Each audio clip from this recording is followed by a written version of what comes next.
cara do André. Bom dia a todos. Bom dia. É com enorme satisfação e também responsabilidade, porque uma coisa não pode vir sem a outra, né?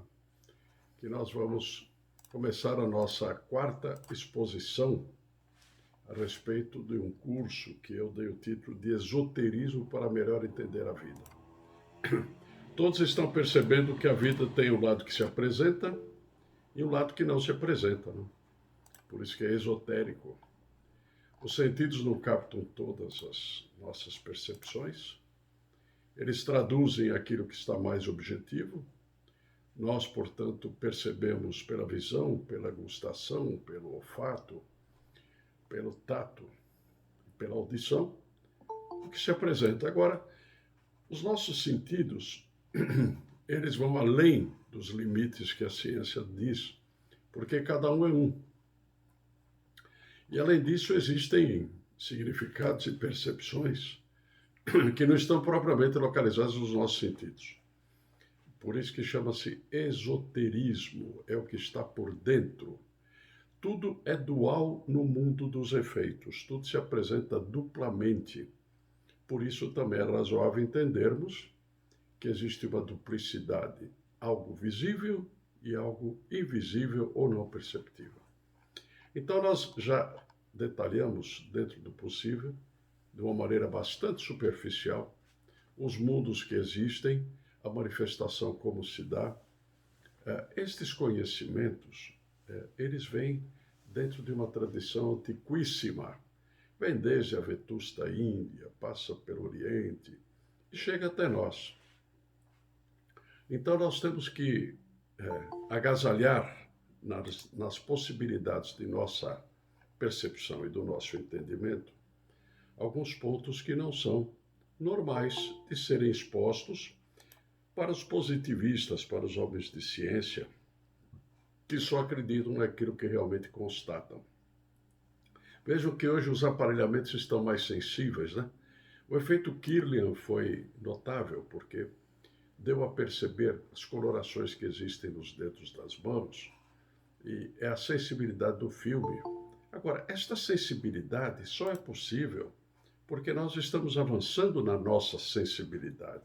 Não existe nada que avance mecanicamente se não estiver também correlatamente um avanço da nossa percepção. Então, cada vez mais os homens estão saindo do plano puramente sensório para entrar num plano que se desconfia que exista paralelamente ao plano sensório. Vejamos bem, o que é o indivíduo voltado para a mística?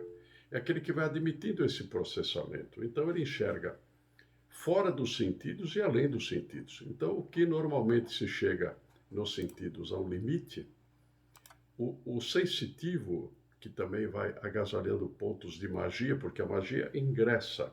É a magia que nos deixa perceber isto, né?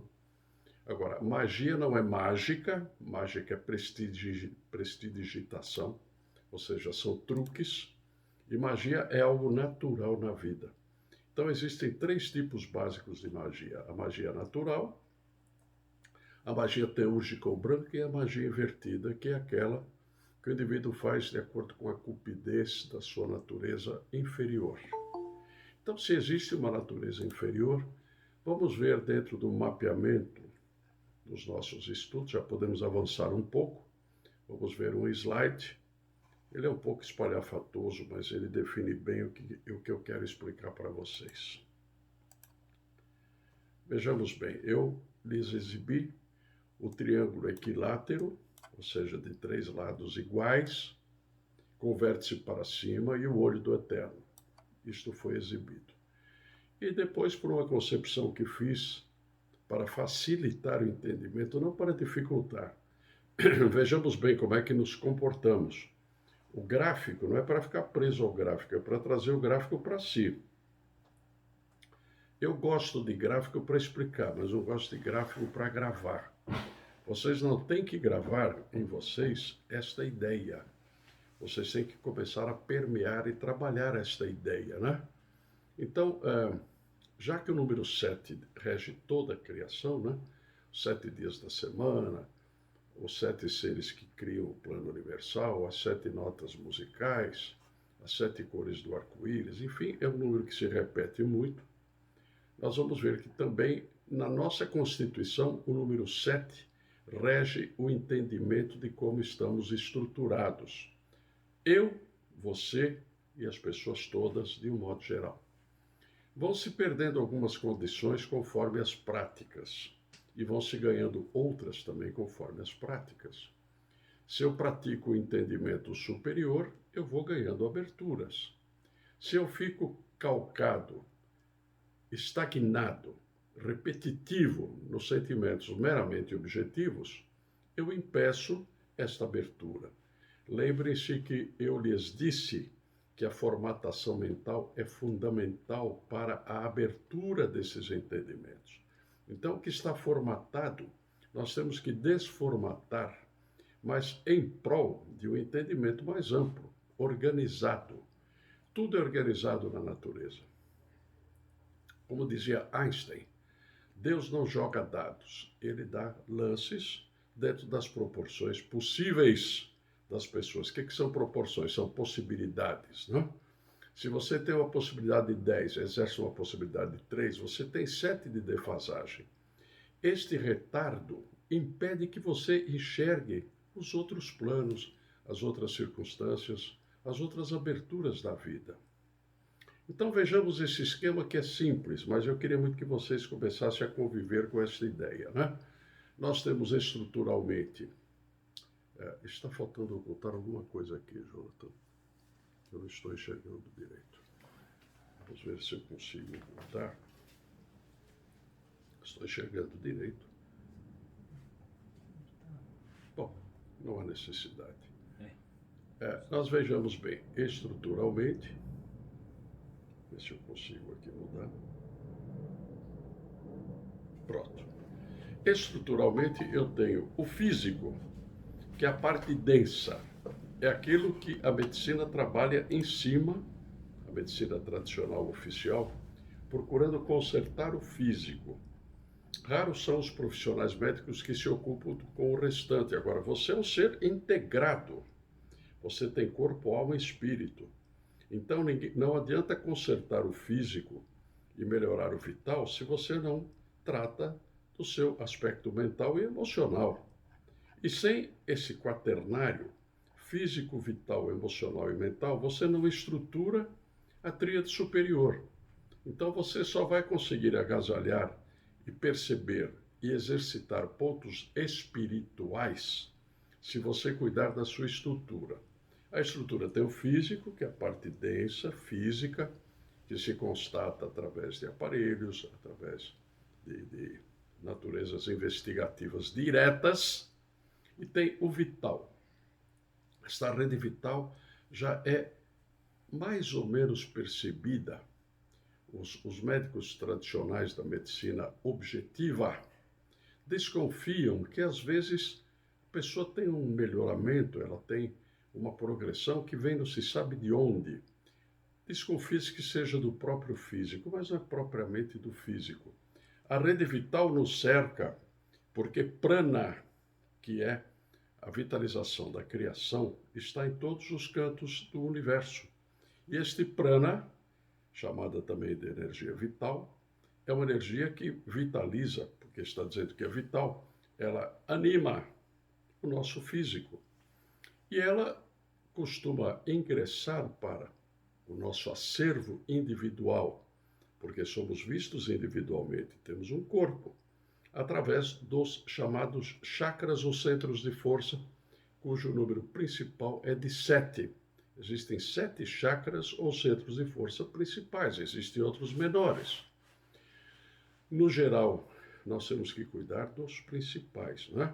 Que estão localizados na parte coronária, na parte frontal, na parte da nossa mudo intermediário, nossa garganta, no coração, no umbigo, na parte próxima do nosso órgão à esquerda, de cada um, e na parte estrutural, que é o chakra raiz, ou aquele que é responsável diretamente pelo nosso contato físico, contato com o físico, com as coisas físicas.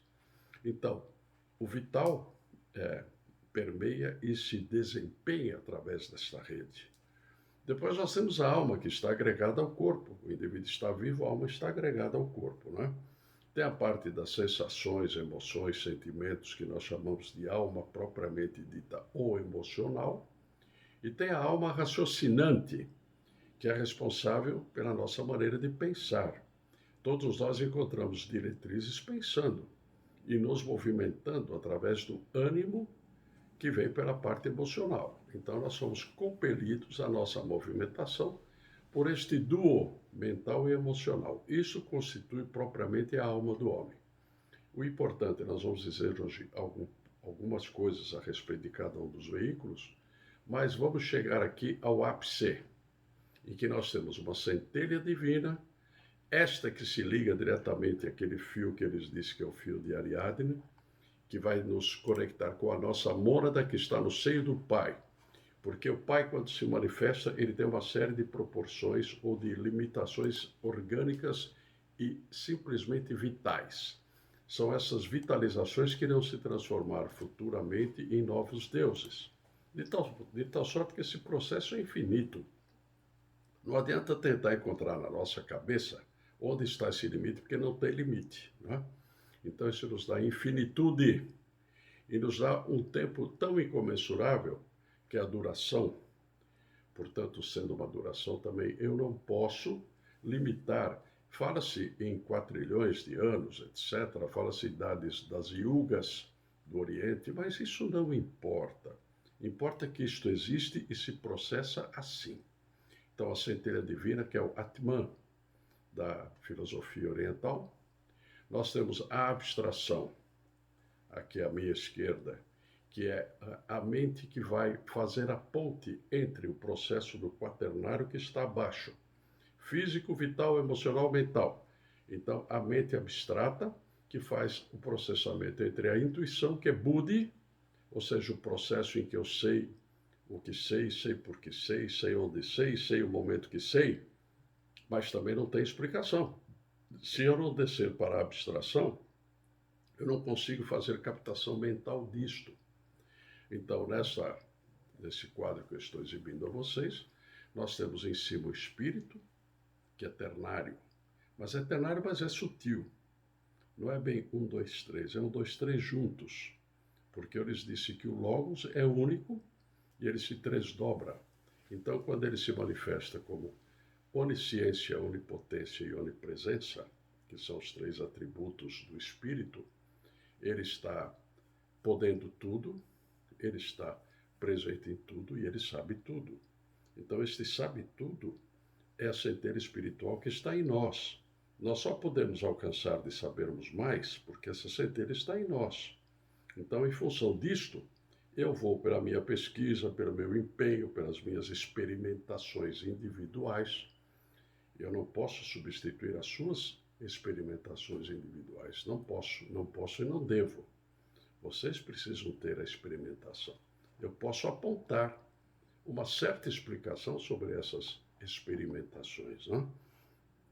Então nós vemos que esta tríade, centelha divina, ou Atman, abstração, ou manas, mente superior, e intuição, ou Buddhi, são nomes que vêm do Oriente, que não importa decorar, apenas é para correlacionar, faz com que o nosso espírito tenha a sua ponte com a alma e com o corpo. Então, estão vendo no centro o entrelaçamento de 2 cores, né? O verde e o vermelho, uma que vem do chão, do corpo, das forças telúricas da Terra, porque senão não há ponte. Sem esta ponte eu não posso desempenhar na Terra o que eu tenho que fazer. Então, forças telúricas, ou também chamadas forças tamásicas, de tamas, que é a cor vermelha, elas estão no chão. E a alma, que quando se amalgama com o espírito, e a ponte é isso que se tem que fazer, nós temos o amarelo do espírito e o azul da alma, que somados dão verde. O verde dá a energia que chama-se Forrat, é a energia entre o mundo dos céus e o mundo intermediário. E nós no corpo temos a tamas ou energia da terra, e que é Kundalini. Então, Forrat e Kundalini se entrelaçam para tentar alcançar o plano do espírito. É assim que as coisas funcionam. Então, vejam bem, nós temos o espírito, a alma e o corpo.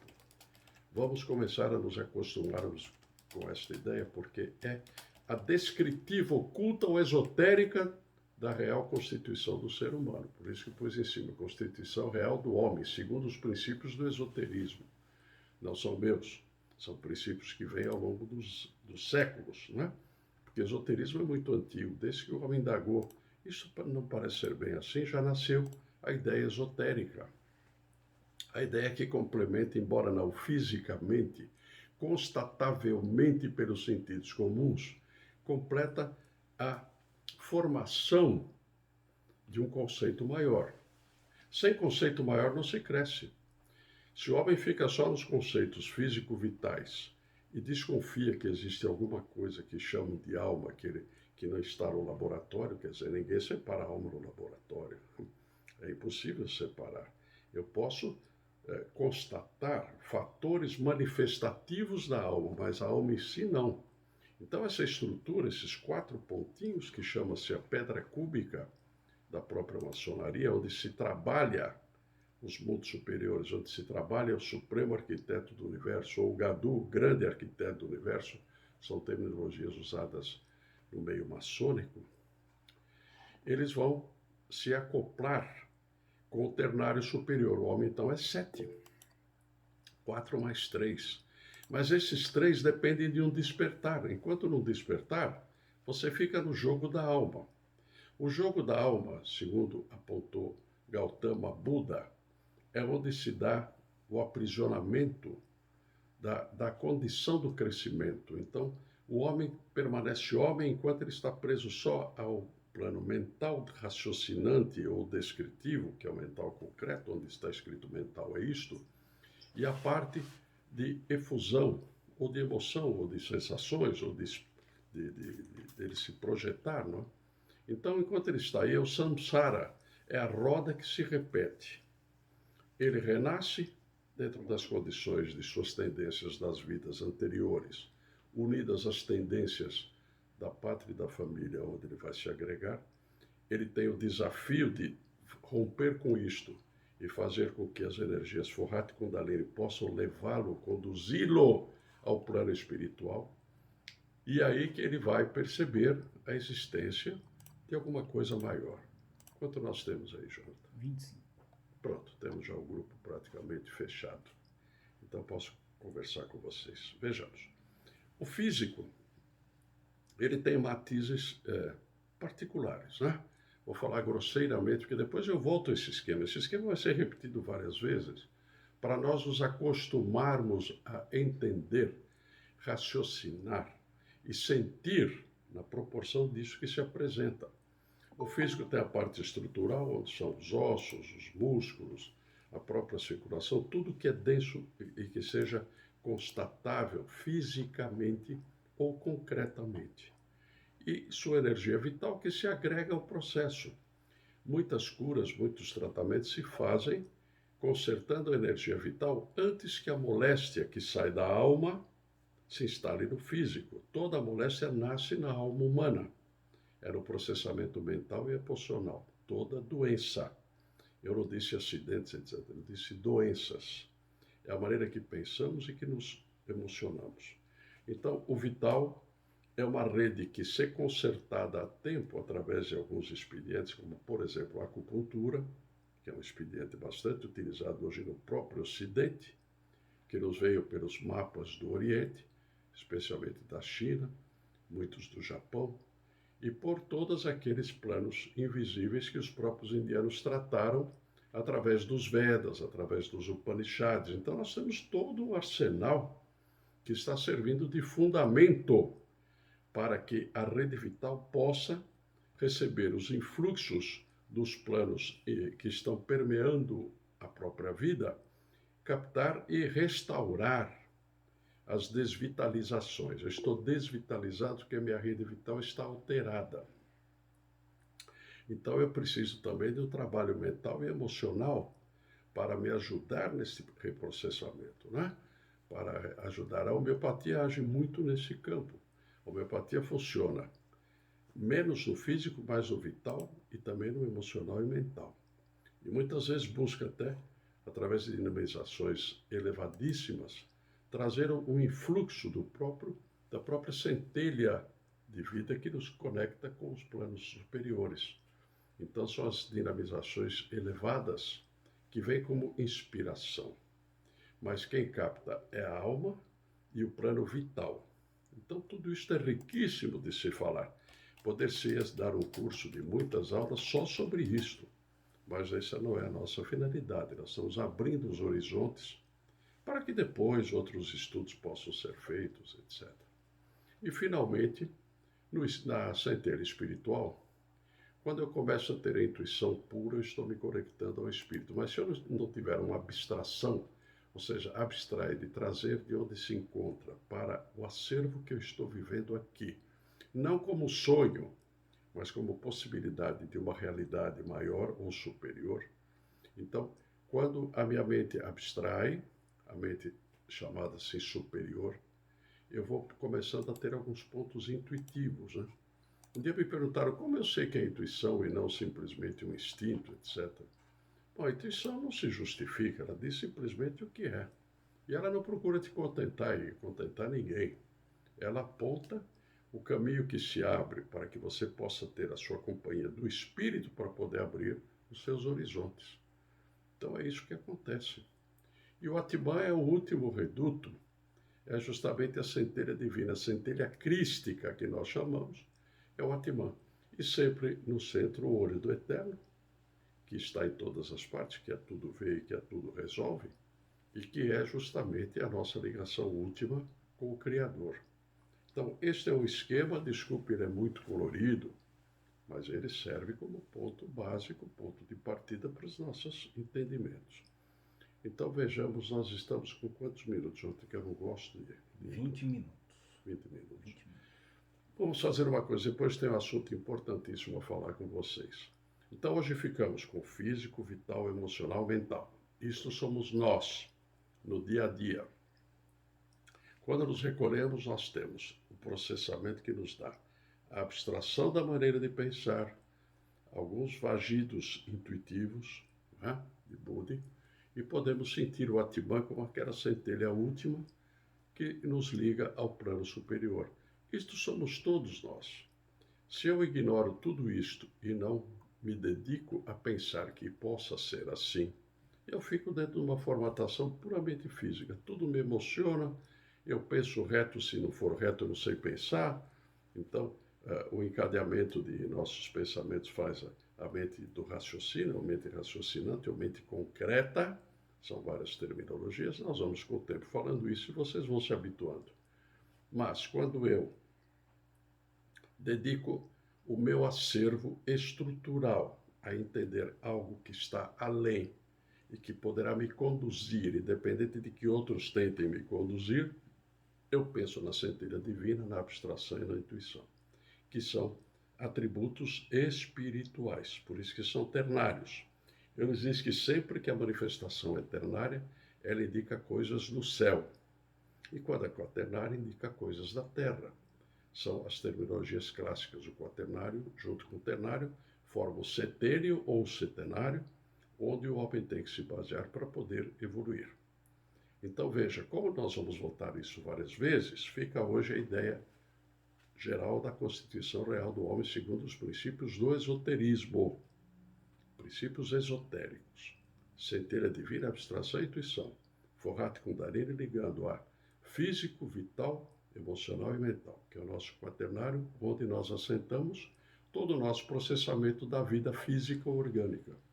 Embora a alma esteja junto, nós sentimos tudo isso como orgânico. É isso que precisa ser cuidado com muito carinho. Então vamos fazer aquele nosso intervalinho, ouvir uma música e depois voltamos para notícias importantes que eu tenho que passar a vocês. Até já.